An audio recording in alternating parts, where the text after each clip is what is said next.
Pemerintah pusat memindahkan ibu kota negara Republik Indonesia. Memilih daerah Kalimantan Timur sebagai ibu kota baru Indonesia menggantikan Jakarta. Daerah persisnya berada di Kabupaten Penajam Pasir Utara dan sebagian Kutai Kartanegara.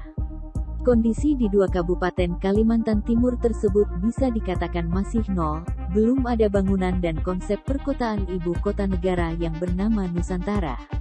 Pemerintah harus membangun dari nol, infrastruktur dasar. Belakangan ini akan dimulai bangun Istana Presiden di Sepaku, Penajam Pasir Utara.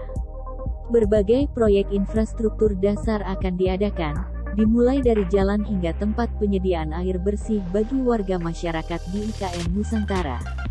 Butuh dana besar dan investor untuk membangun IKN Nusantara di Kalimantan Timur. Satu hal yang menarik sebuah perusahaan, kepincut mau membangun infrastruktur di IKN Nusantara, yakni adalah PT Hutama Karya Persero, menyatakan akan siap ikut terlibat dalam pembangunan ibu kota negara. Pihak Hutama Karya berkomitmen untuk mendapatkan proyek pembangunan jalan tol di IKN Nusantara.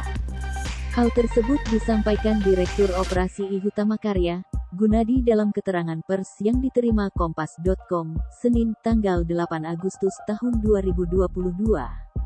Setelah berpengalaman membangun jalan tol Trans Sumatera, JTTS Hutama Karya berminat untuk mengikuti tender pada beberapa proyek di IKN Nusantara sesuai dengan proses tender. Kami menargetkan proyek-proyek dari sektor infrastruktur jalan tol, jembatan, gedung-gedung perkantoran, hingga prasarana air bersih dan sanitasi yang akan dilelang dalam proyek IKN, jelas Gunadi. Dikatakan, Hutama Karya akan semaksimal mungkin berperan serta maupun melakukan joint operation dengan BUMN maupun pihak swasta lainnya. Kepercayaan Hutama Karya untuk memenangkan tender proyek di IKN Nusantara tak lepas dari pencapaiannya pada semester I tahun 2022. Berdasarkan hasil kinerja keuangan PT Hutama Karya pada semester I tahun 2022, Hutama Karya berhasil mencatatkan total aset senilai Rp127,95 triliun.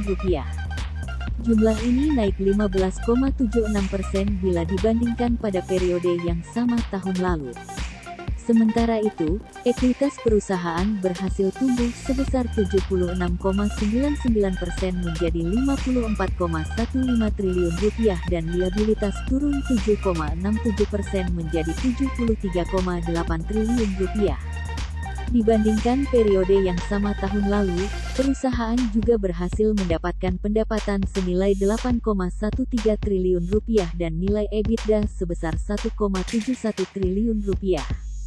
Hutama Karya juga berhasil mencatatkan kontrak baru di paruh pertama tahun 2022 ini sebesar Rp5,83 triliun pada semester I 2022. Kinerja yang baik ini, menjadi modal yang kuat bagi Hutama Karya untuk berkontribusi dalam pembangunan tol di IKN Nusantara. Sudah nonton? Jangan lupa like, subscribe, dan share ya!